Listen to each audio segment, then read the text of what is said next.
Etapa agora com a apresentação de artigos, posters e também algumas imagens, né, que foram enviados para o evento e que não foi mostrado anteriormente.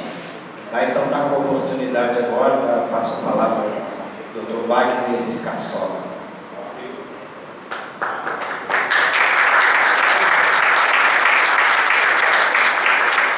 Obrigado pela oportunidade de apresentar meu trabalho hoje. Esse trabalho eu desenvolvi durante a minha defesa de doutorado. Atualmente eu sou aluno de pós-doutorado no Departamento de Energia Nuclear da Universidade Federal de Pernambuco. E o trabalho foi a construção de fantomas humanos, então em função de massa e altura corporal. No caso, lá no departamento, a gente trabalha muito voltado para a parte de proteção radiológica.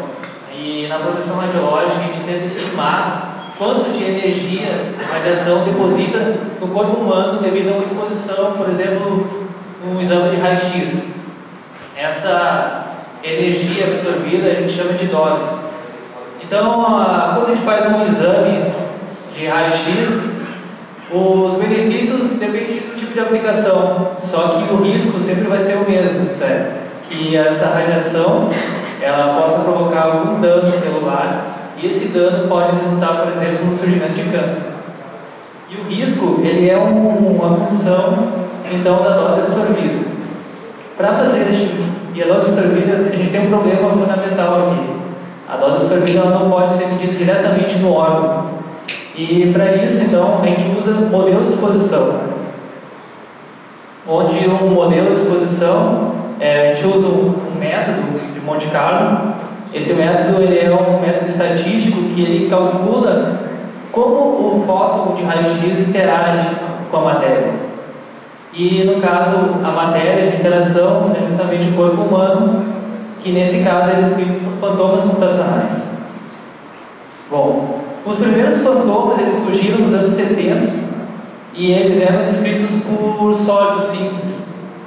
E claro, né, a descrição de órgãos internos por sólidos não é adequada. E eles nem se parecem com os órgãos e nem se distribuem como os mesmos.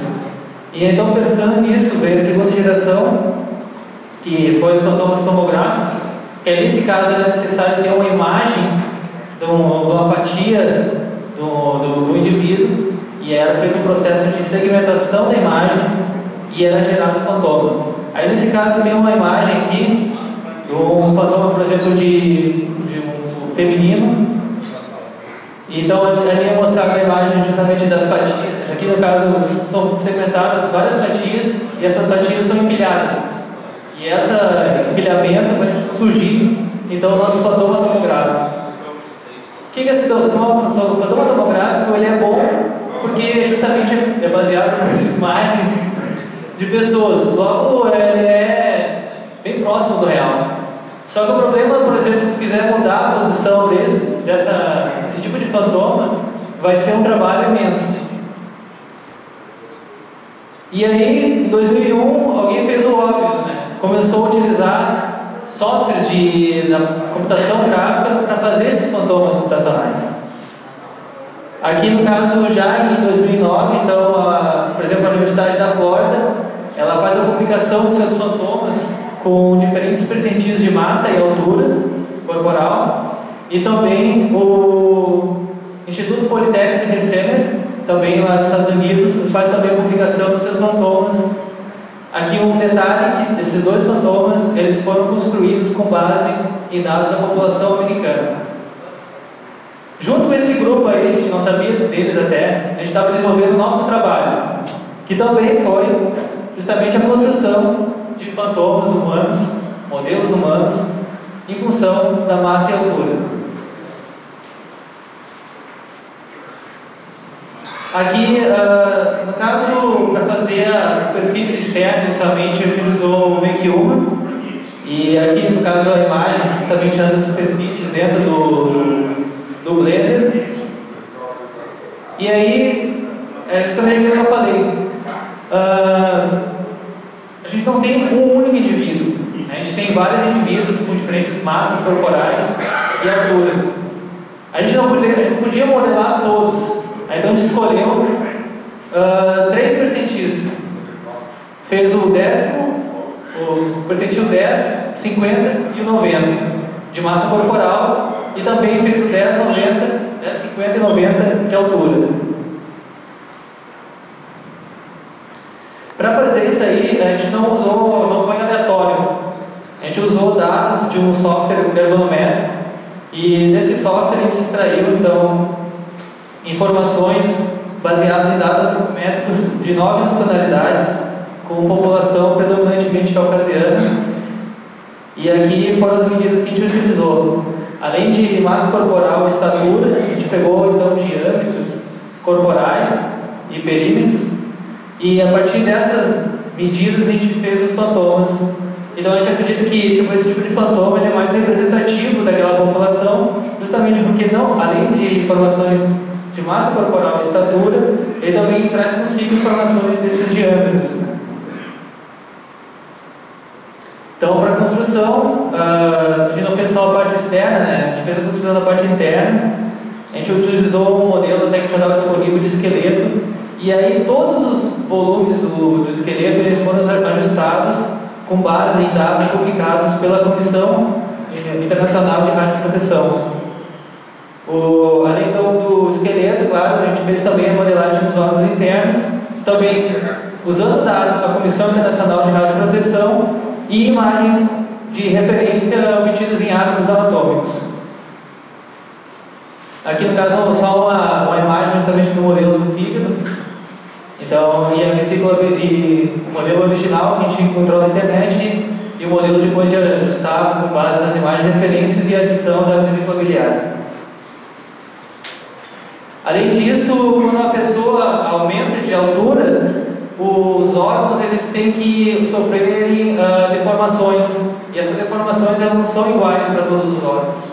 Então a gente utilizou dados publicados por Dale Lagrange-Manson, que foram baseados em autópsias, e então ele fez fatores de escala para pessoas do percentil 10 em relação ao 50 e em relação ao 50 e 90. Aqui justamente a imagem que ilustra os órgãos e a aplicação desses fatores. No caso do fantoma feminino, com percentil 10, 50 e 90 de altura. Aqui uma imagem do fantoma dentro do Blender. E aí a gente teve um problema, na verdade, que nosso código ele não consegue ler a malha mesh. E então a gente teve que converter esse fantoma, fazer tipo uma tomografia dele e gerar os arquivos para o nosso código de Monte Carlo. Isso eu fiz através de nodos. Então eu vou depois mostrar o render, como é que funciona. Mas basicamente o que acontece é que ao invés de eu fazer a renderização do fantoma inteiro, eu faço a renderização só da intersecção do fantoma com o plano. E aí a partir daquela imagem, então eu animo o plano ao longo do fantoma e vou gerando várias fatias desse fantoma, desse modelo. E depois eu junto todos eles e gero um modelo voxel a partir do meu fantoma mesh, né, gerado dentro do Blender. Aqui como resultados, então a gente teve a construção de 9 fantomas femininos, então em função da massa e altura, e também 9 fantomas masculinos. Além disso, a gente também fez, que não está aqui representado, mas a gente fez também fantomas na posição deitada, que isso também influencia na posição dos órgãos. Esse artigo ele foi publicado na Physics in Medicine Biology. Ele foi considerado, foi colocado como feature article, então todo mundo pode baixar gratuitamente. E além disso, a gente tem um site que é o caldose.org. Aí tem um link para o artigo, caso queira, e aqui o meu e-mail de contato. Era isso.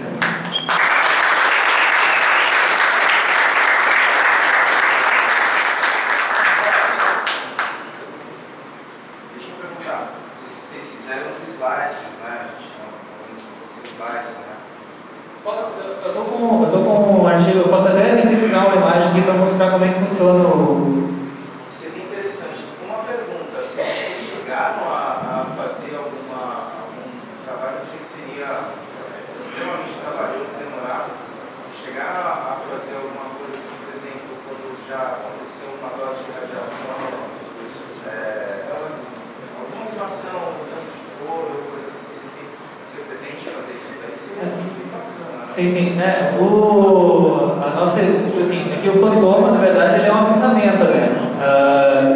As aplicações, a gente gerou a ferramenta, agora as aplicações são que quem vai utilizar.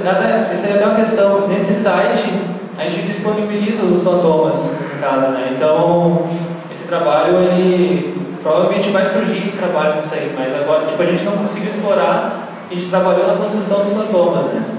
Mas eles são aplicáveis para isso também, né?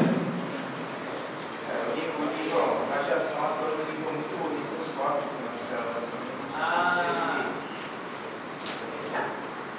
Agora é que tá, só que a gente, a nível microscópio, teria que ser modelado a célula.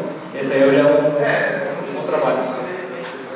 Esse trabalho de slides seria realmente útil você fazer alguma coisa de alguma animação, seria bem bacana. Mas se eu vou mostrar, você tem como mostrar aqui eu vou mostrar o arquivo do Blender, como funciona. É que, na verdade, agora vai ser complicado. Eu vou mostrar aqui um pouquinho.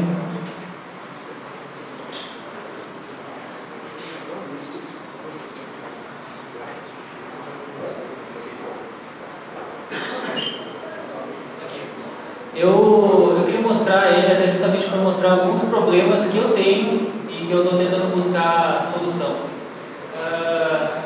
No caso, eu divido o meu Fantoma em diferentes layers. Em cada uma eu tenho um conjunto de órgãos que vão ser voxelizados depois. Então, a parte interna. E aqui, justamente, então, o esqueleto e essas layers, elas são sobrepostas com questão de prioridades, porque eu não posso ter no mesmo layer sobreposição de diferentes órgãos. Isso é um problema para mim. Então,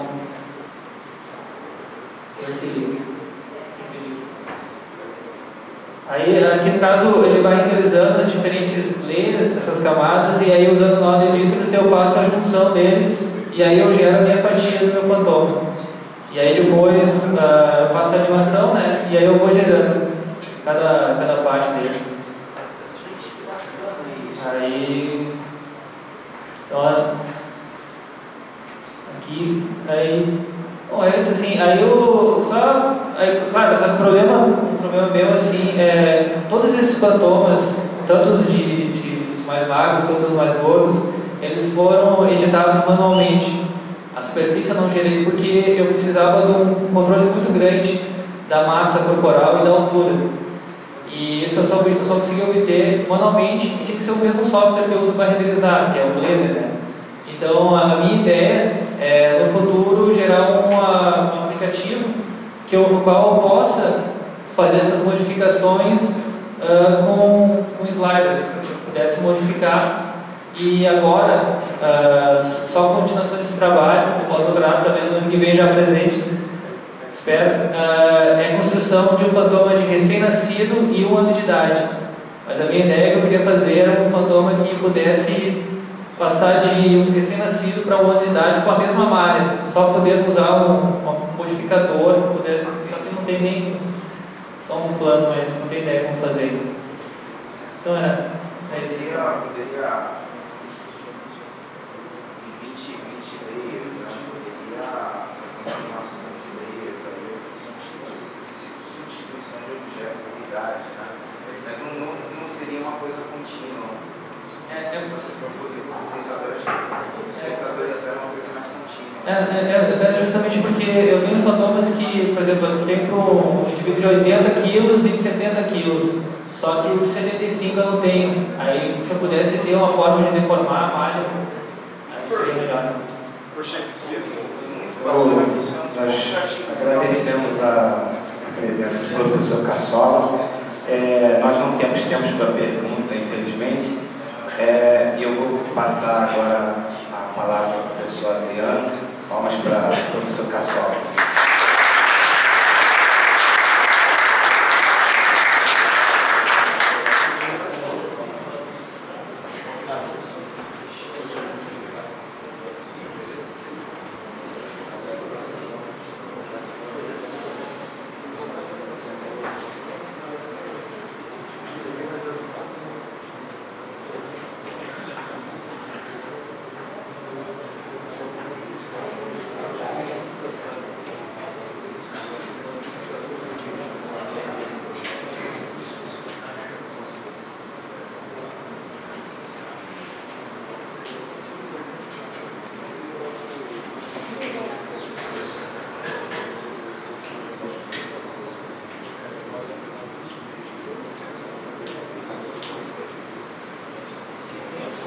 Bom, pessoal, queria dar um anúncio aqui para as equipes que estão participando do campeonato de jogos, né, que o prazo está se esgotando, né?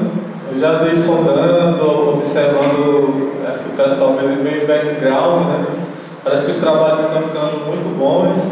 Vocês têm até amanhã 9 horas, né, para entregar o protótipo jogável, tá? E o atraso ele vai contar pontos negativos, tá? Então entregou meia hora depois, né, a pontuação negativa. Então corram, que o horário está chegando, tá?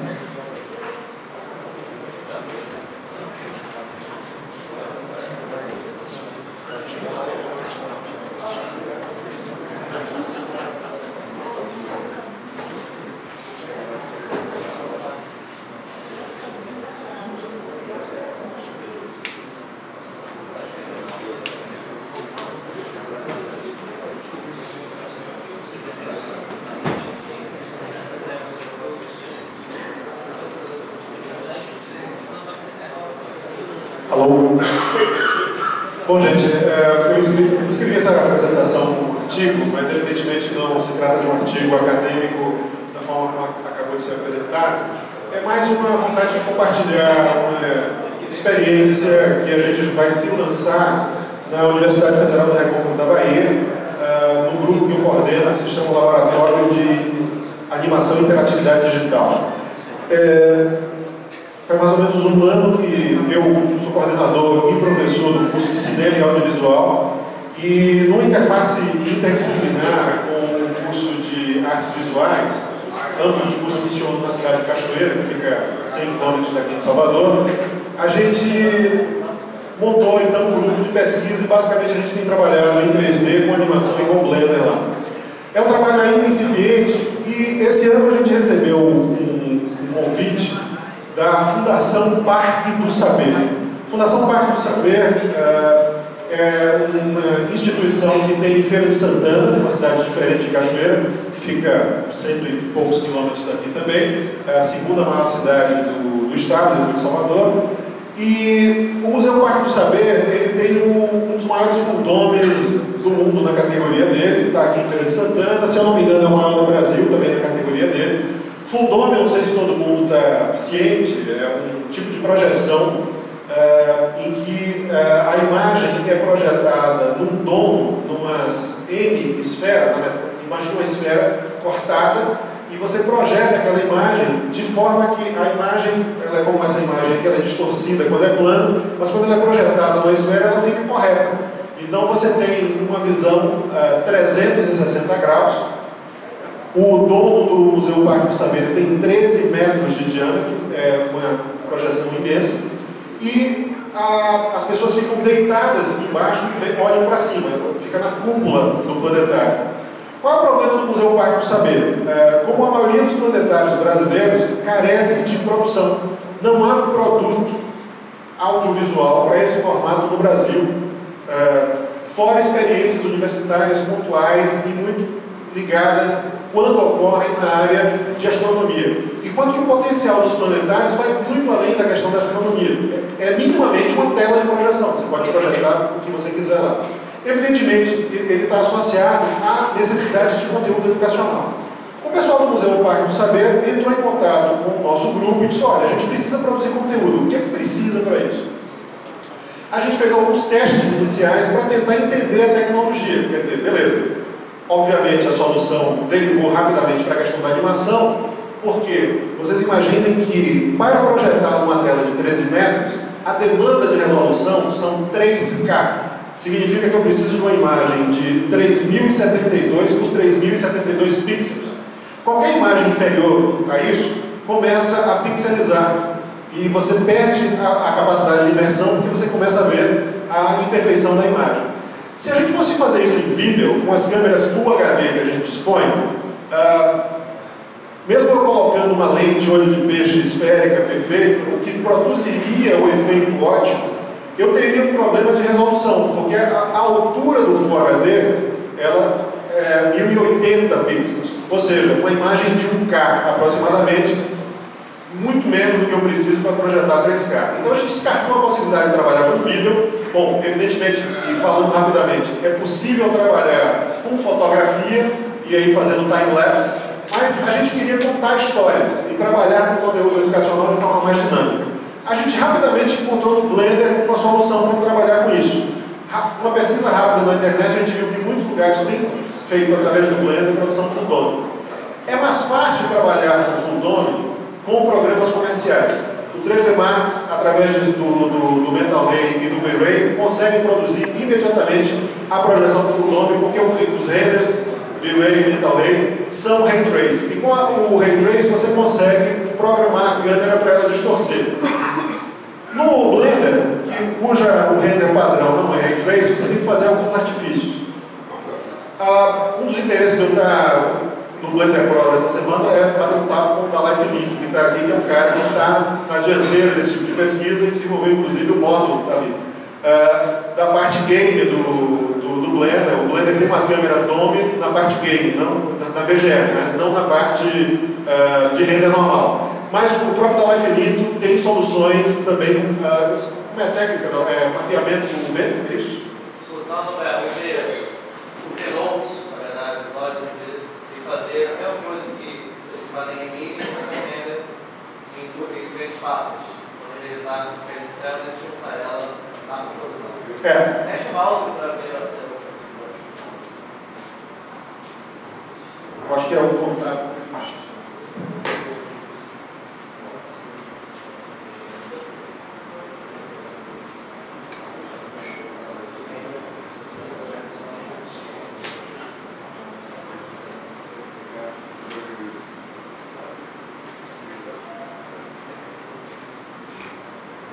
Bom, isso aqui rapidinho é uma série de testes que nós, quando recebemos a encomenda, fizemos para testar se era possível gerar no Blender a imagem full dome. Então esse aqui isso faz parte de uma vinheta que a gente está desenvolvendo. Essa é a fachada do Museu Parque do Saber. E aí no final da vinheta tem um ETzinho que por sinal é emprestado do Daniel Lara, é o Red Nell dele. Bom, o timing está completamente errado na animação, mas foi um teste mais do que uma animação final. Evidentemente, vocês olhando aqui não tem graça nenhuma, né? Mas imagine que você está com isso acontecendo 360 graus em torno de você. Vou mostrar um outro aqui. Bom, testando lá fica fantástico.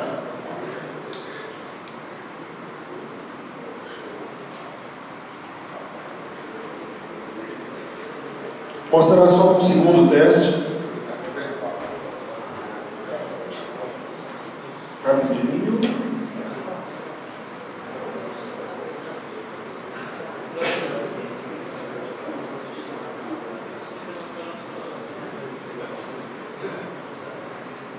Esse é o segundo teste.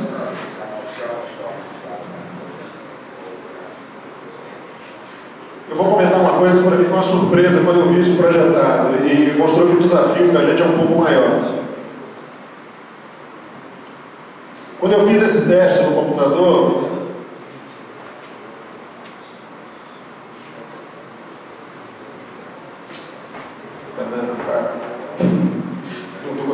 Paulo. Ok. Vocês têm uma ideia do desafio, que inicialmente a gente pensou que era um desafio só de render, mas a gente viu que é um desafio de linguagem também. Quando você está trabalhando com render, uma coisa que você tem no seu computador, assim como você tem no cinema, você tem um campo de percepção todo na sua frente. Então você gera um quadro, você gera uma tomada, um enquadramento, e você está gerando para algo que o espectador vai ver inteiro. Quando eu gero isso aqui no meu computador, e o que vocês estão vendo na tela, vocês veem inteiro. Eu levei lá para o Museu Parque do Saber, sentei na cadeira e joguei. E eu fiquei esquisito, e eu achei uma coisa estranhíssima para mim ou duas coisas estão acontecendo ao mesmo tempo aqui. Eu tenho um ETzinho correndo e tem uma nave. E eu percebi apenas lá que ou eu olho para o ET ou eu olho para a nave. Eu não consigo ver as duas coisas acontecendo ao mesmo tempo. Então, a gente percebeu que o desafio ia além da questão de simplesmente fazer um tombo, tinha uma questão de linguagem também. Nós não podíamos ter na animação coisas acontecendo em lados opostos da tela se eu quisesse que o espectador prestasse atenção em duas ao mesmo tempo. Então, por exemplo, uma animação como essa, eu tinha que fazer o ET andar, parar, e aí sim a nave vir, se eu quisesse que o espectador prestasse atenção nas duas coisas. As duas coisas ao mesmo tempo não acontecem, você tem ideia. O ET está aqui e a nave está atrás da minha cabeça, na projeção futurona. Então, essa é só uma ideia do desafio. Só para resumir o resultado, o que é que está acontecendo agora? Nós fizemos uma parceria adicional, além do Museu Parque do Saber, com um grupo de pesquisa que atua em Salvador, que se chama Projeto BTS. Eles estão fazendo uma grande pesquisa, articulando uma série de pesquisas sobre a Baía de Todos os Santos. E eles precisavam de um canal de divulgação científica sobre os resultados de pesquisa da Bahia. E são pesquisas na área de antropologia, na área de artes, na área de biologia, na área de química, tudo que diz respeito ao entorno da Baía de Todos os Santos. Esse projeto precisava de um canal de divulgação dessa pesquisa. E o Parque do Saber precisava de material educacional. Só para ter uma ideia, o Parque do Saber funciona todos os dias, recebendo nos 3 turnos escolas públicas gratuitamente da região. Então é uma plataforma de divulgação impressionante. Resultado, nós fizemos uma proposta e submetemos à Secretaria de Cultura do Estado e ganhamos uma verba para produzir um piloto de animação para um seriado de conteúdo educacional, de divulgação científica do projeto Baía de Todos os Santos, através da mídia Fundona. A ideia a gente vai desenvolver uma história que se chama Turminha Quirimurê. Quirimurê é o nome índio da Baía de Todos os Santos. É um grupo que é instigado por professores a descobrir sobre a Baía de Todos os Santos. A gente está fazendo, digamos assim, para que isso não seja chato em termos educacionais, e espera que seja divertido e interessante. E o fato do Fundome já gera naturalmente uma imersão e um interesse maior. E o piloto vai ser produzido até meados do ano que vem. A gente ainda não começou, já temos o roteiro pronto, já temos pessoas trabalhando na arte conceitual. E um dos interesses que eu trouxe aqui trazer esse... O Blender, ele é uma plataforma interessante para Fundome. Fundome é uma mídia interessante para se trabalhar. No Brasil, há demanda para trabalho em Fundome. E o Blender poderia dar alguns passos além, poderia tornar o trabalho mais fácil do que de fato ele é para trabalhar. Eu estou trabalhando, quem tiver curiosidade, porque também é aberto, com um rig de câmera que é produzido pelo Ótimo Planetário. É um planetário americano que disponibiliza uma série de tutoriais em Blender e tem um rig de câmera facílimo. E, na verdade, ele fotografa uma esfera cromada. Não é perfeito em termos da geometria do que ele produz, mas resolve. E a gente vai estar explorando uma série de outras alternativas. Essa é uma notícia que a gente deve lançar um blog nos modelos imitando os projetos do Blender em relação ao acompanhamento desse projeto. E a gente convida vocês, na medida que isso esteja divulgado, a acompanhar o trabalho da gente. Ok? Muito obrigado.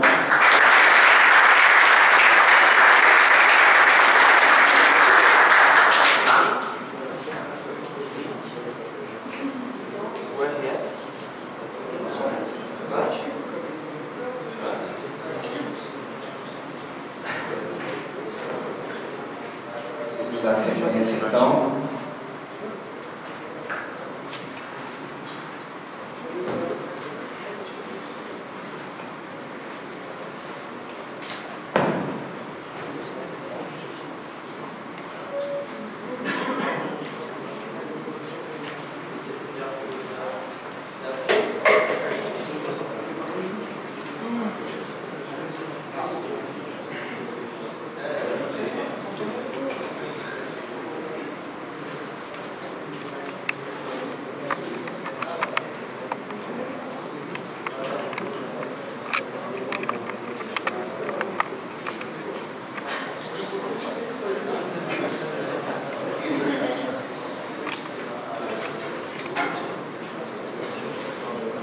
foi em vão termos aumentado o tempo da Blender Pro de 1 dia para 3 dias, né? Até porque não é só a questão de quantidade de trabalho, mas de qualidade, né? São trabalhos muito bons, né? Se a gente pudesse ter mais tempo até para compartilhar com a gente perguntar, seria excelente. Que nós possamos continuar ao longo do tempo, mesmo a partir da Blender Pro, trocando as ideias, dialogando entre nós, né, para contribuir um com o outro. Isso é muito importante. Então agora aqui vai ter uma amostra de algumas imagens que foram enviadas.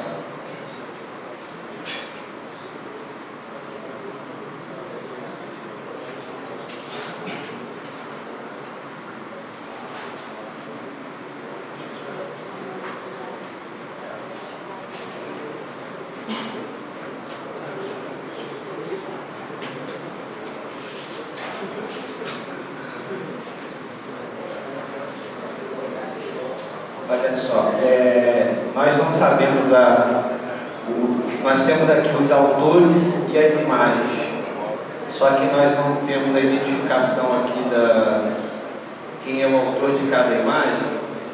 Teve um probleminha com o nosso palestrante de agora, o carro quebrou e o Arnaldo teve que sair ali para resolver, que o Arnaldo queria fazer a apresentação.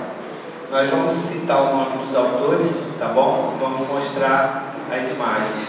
Aí depois a gente tenta relacionar isso. Nós temos no site do evento, vai ter lá o repositório com as imagens, identificado direitinho, e aí os créditos vão para seus devidos autores, tá bom?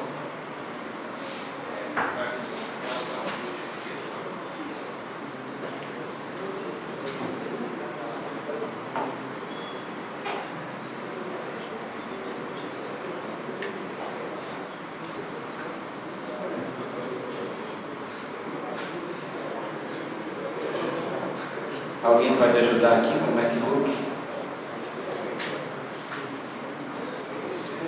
Ninguém consegue interagir com o MacBook? Obrigado.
Bom, eu gostaria de, enquanto a gente resolve esse problema aqui, convidar a equipe que pediu a oportunidade para falar sobre o jogo.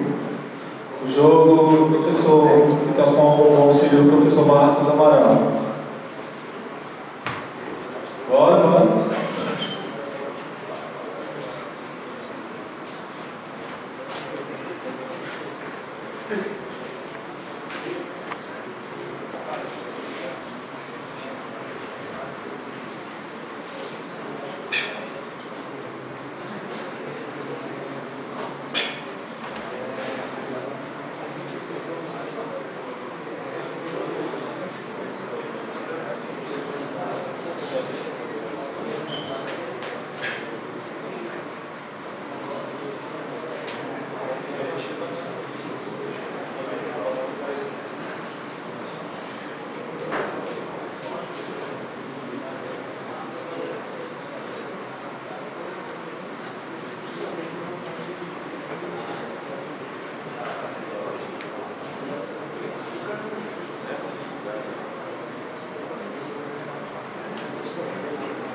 Bom, sou Rafael. Enquanto os guris terminam de tentar fazer funcionar a apresentação, eu vou dar início então. A gente é lá da Universidade Federal do Rio Grande do Sul, e fica lá no sul do Rio Grande do Sul, para quem não conhece o Rio Grande. A gente está desenvolvendo um jogo eletrônico educativo. Eu coloquei que não é a URGS, porque quando a gente fala, somos da Universidade Federal do Rio Grande, todo mundo, URGS? Não, a URGS é a Universidade Federal do Rio Grande do Sul, então é muito parecido. Então sempre, tá lá da URGS. Não, sou da FURG, Universidade Federal do Rio Grande.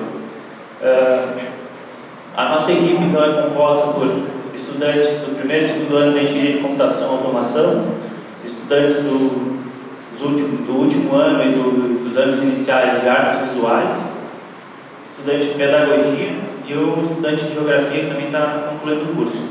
E eu estou fazendo mestrado em modelagem computacional lá, também na FURG, no programa de modelagem computacional.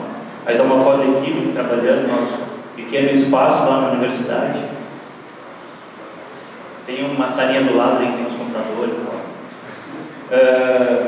Só para contar um pouquinho a história assim, de como começou essa proposta e também que é uma oportunidade assim, de mostrar como que dá para fazer um jogo dentro de uma universidade de outras maneiras, sem ter um curso de jogo específico, sem ter editais para jogos.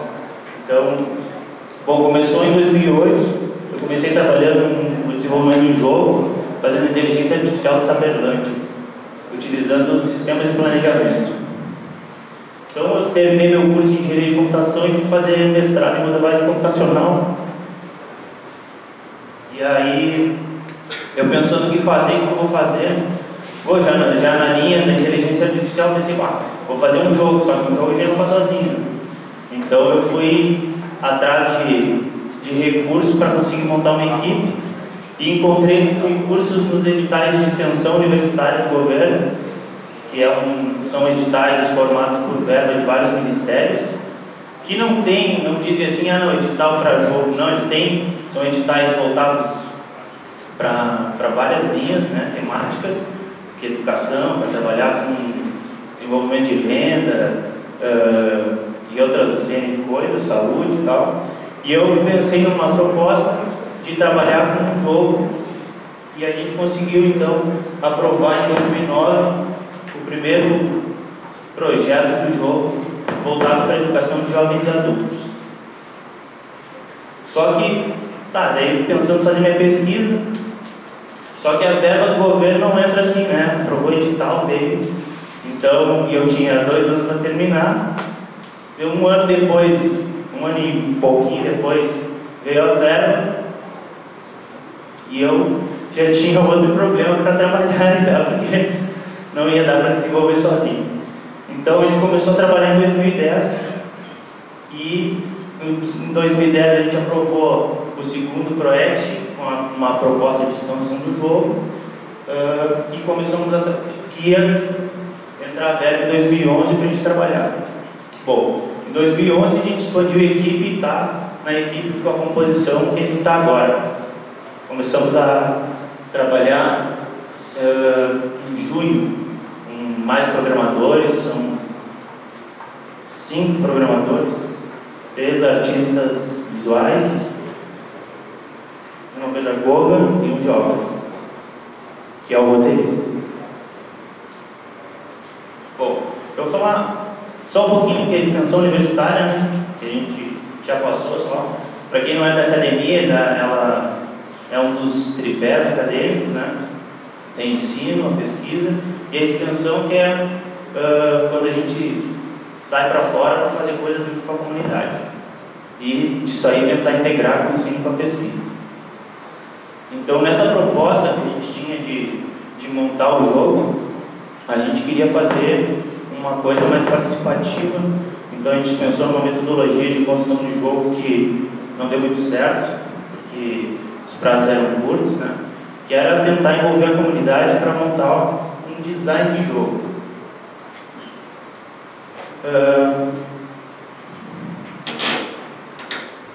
A comunidade que a gente trabalha, está ligada à nossa temática, ele é um jogo que é para promover a cidadania, promover a organização de um bairro que tem muitas precariedades.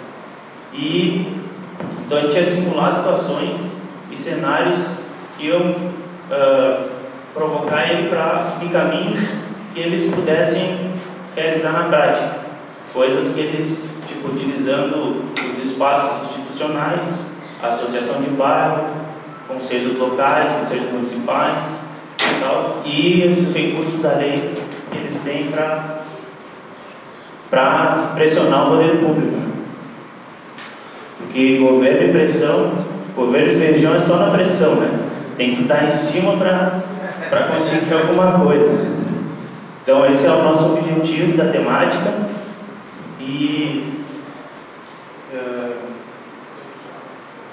a gente montou uma metodologia, umas jogabilidades que tivessem relação com coisas que eles pudessem fazer na prática. E daí surgiu o diálogo, né? Como é muito difícil fazer um jogo educativo que tenha conexão com a realidade deles, então a gente viu no diálogo uma ferramenta para fazer essa interação. E a outra foi uma jogabilidade celular, que eles têm que identificar direitos e registrar isso com fotos, e depois, conectados na temática, mandariam para a mídia, sabe, para fazer pressão. Também fariam passeatas e outras coisas.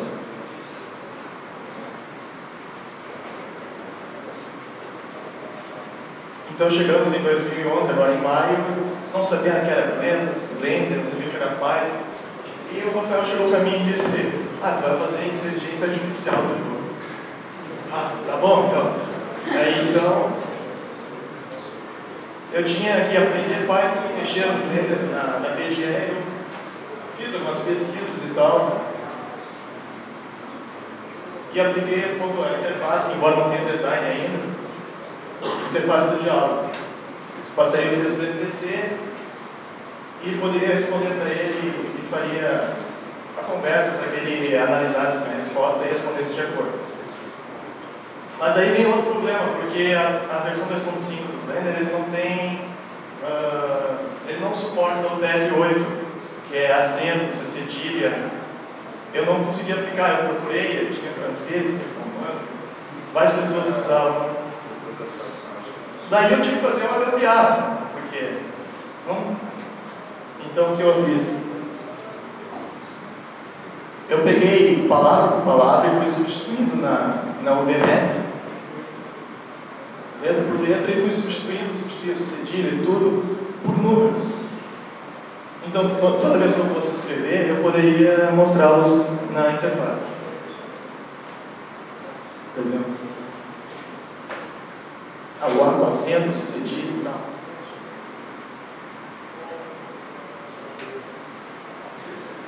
Então, depois disso, eu tinha que fazer um pouco da inteligência artificial, que seria o andamento dos NPCs, o track de chute e tal.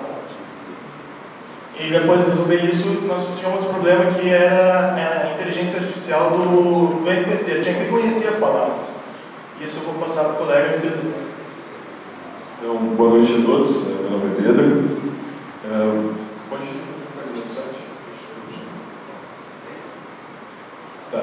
Eu fiquei responsável pela parte mais ligada à persistência. Para quem não sabe o que é persistência, porque eu já vi muitos animadores aqui, persistência é uma parte da computação que se preocupa com o armazenamento de informações e com a recaptura das informações na execução de programas. Eu usei bastante Python e XML, porque nós tínhamos um banco de dados bastante extenso de informações, porque o nosso jogo é muito focado em roteiro. retomando, né, nós temos um jogador que vai atuar com diversos NPCs, interagindo com várias histórias, promovendo uma prova de atividade. Então, como o volume de dados é bastante extenso, a gente se preocupou em formatos externos ao Blender, né, para salvar as nossas informações. Nós usamos para armazenar XML, né, e nós fazemos um passe desses dados com Python. E depois a gente faz uma transferência para o Blender. A princípio, com relação à persistência, é isso. Então, nós temos um caráter de usar várias tecnologias e várias áreas, não só ligadas, talvez, aos jogos mais convencionais que a gente viu por aí. E acho que, com relação à persistência, é bastante simples, mas eu vou me estender até mesmo não seja foco da extensão. Então, é uma jogabilidade de diálogo interativo, né? Como ela funciona. O personagem, tu tem uma narrativa, o personagem interage com outros personagens do meio dele, e essas interações elas contêm conteúdos que vão ser requisitados quando ele fizer algumas outras interações, e aí demanda essa interação escrita com o personagem, e é baseado em palavras-chave, que acaba que, dependendo de quais forem utilizadas, pega um caminho ou outro na narrativa. Então elas têm que ter uma lógica aí para selecionar, e elas estão ligadas ao contexto anterior e ao contexto da fala daquele NPC. Então o roteiro ele ficou bem central nesse jogo, e tem que ter um sistema de reconhecimento de palavras-chave bem robusto, assim, para identificar para que caminho vai ser tomado a narrativa. E aí o Pedro fez essa parte de reconhecimento no XML, e é isso aí, para não ficar passando o tempo.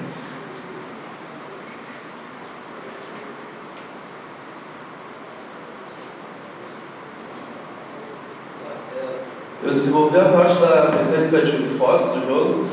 Tu vai ter a possibilidade de pegar o teu celular e tirar uma foto de alguma parte do cenário que tu possa vir aqui e mostrar para outra pessoa do jogo. Por exemplo, alguém que tem um blog, por exemplo. Durante o jogo tu vai poder tirar essa foto e depois visualizar ela. Aí tu vai poder ver elas no álbum.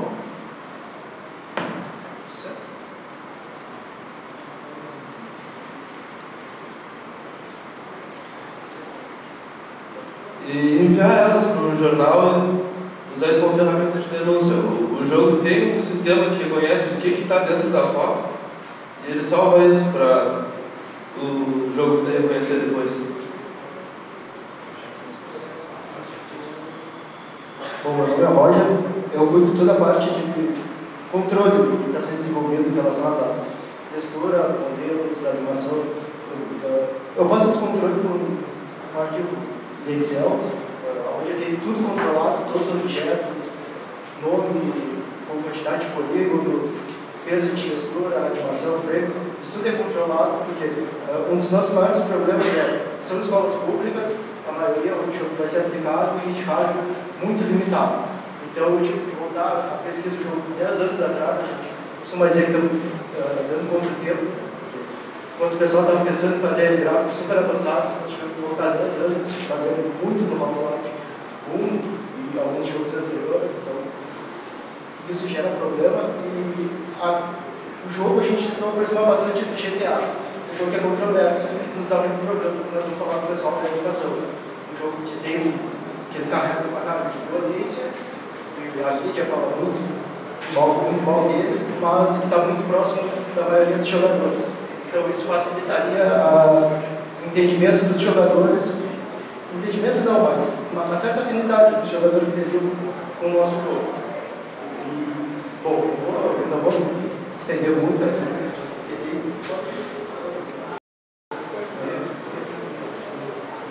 Vou passar o Eduardo. Tá, bom. Então é isso daí, pessoal. Então tá. Eu gostaria de agradecer então a organização da Blender Pro por nos dar essa oportunidade de mostrar esse trabalho. Agradecer ao Marcos, Marcos Amaral, que além de dar uma baita força para nós no desenvolvimento desenvolvimento de área, ele também abriu esse espaço aqui, conversando com a organização. E espero que a gente possa estar aí nas próximas, mostrando o jogo completo e além dos outros jogos que a gente vai desenvolver nas várias jams aí que a gente vai fazer, né, inspirado nesse festival de jogos de hoje que a gente está fazendo. Então, muito obrigado. Isso aí.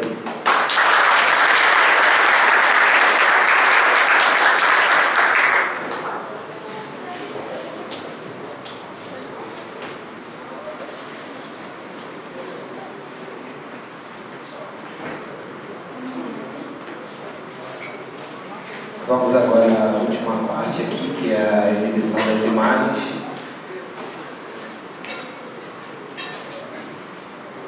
Então, o palestrante já é chegado, Deison.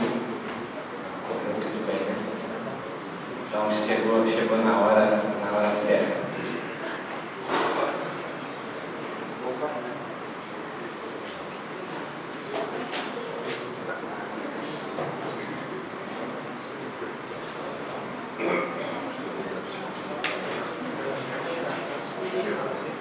Bom, nós vamos agora fazer a exibição das imagens que foram enviadas pelos membros da comunidade Blender Brasil, né? Começando pela primeira imagem, que é do Walter Eduardo Piovesana, Truque Cartoon.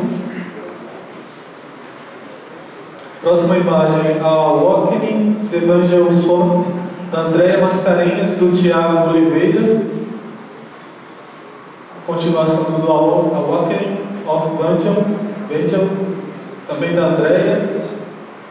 Dominós, da mesma dupla, Andréia e Thiago Oliveira. Esse daqui é o Zezinho.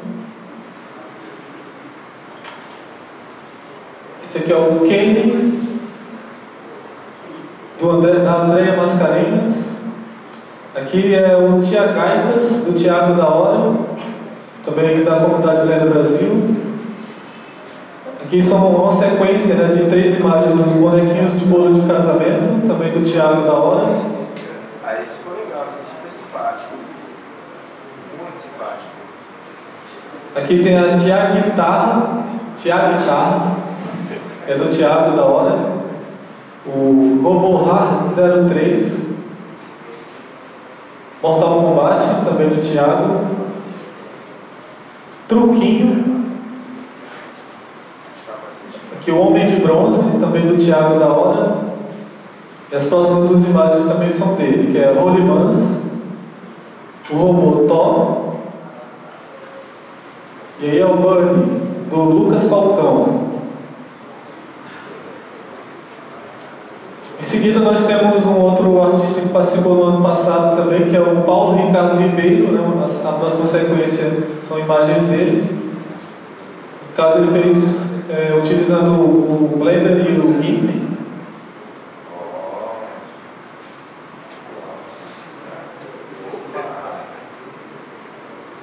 Todas essas são do Paulo Ricardo.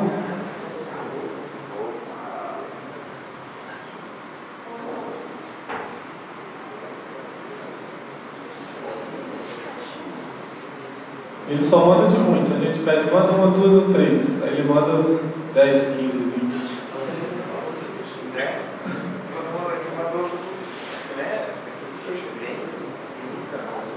Essa aqui é a última, é o Viking.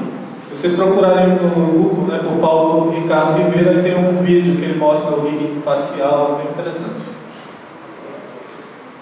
Agora da Lotus 3D, né, do Gustavo Fernandes.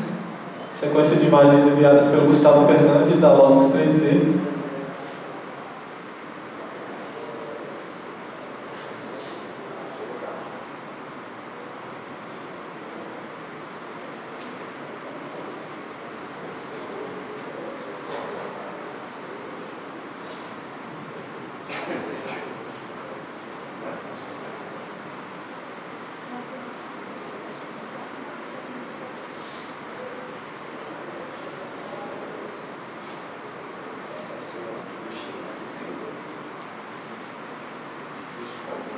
E encerrando, né?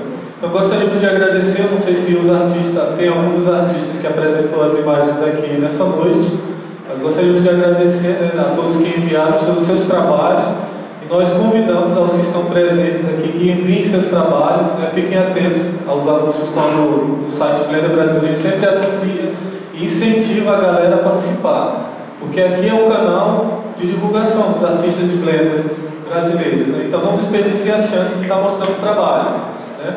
Procurem sempre aperfeiçoar, né? Nunca achar que é o suficiente, que está bonito bastante, né? E não ter medo de mostrar o seu trabalho. Obrigado.